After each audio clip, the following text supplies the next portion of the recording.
2017 год у нас год литературы. И акцию Якутского Саха-информационного агентства, любимого мною, я поддерживаю горячо.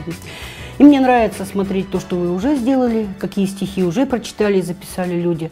Я хочу прочитать Иосифа Бродского, потому что это мой любимый поэт, одно из его ранних стихотворений, не очень известных, но мне просто нравится. Когда теряет равновесие твое сознание усталое, когда ступени этой лестницы уходят из-под ног, как палуба, когда плюет на человечество твое ночное одиночество, ты можешь рассуждать о вечности и сомневаться в непорочности идей, гипотез, восприятия, произведения искусства и, кстати, самого зачатия Мадонны, сына Иисуса. Но лучше поклоняться данности с глубокими ее могилами, которые потом за давностью покажутся такими милыми.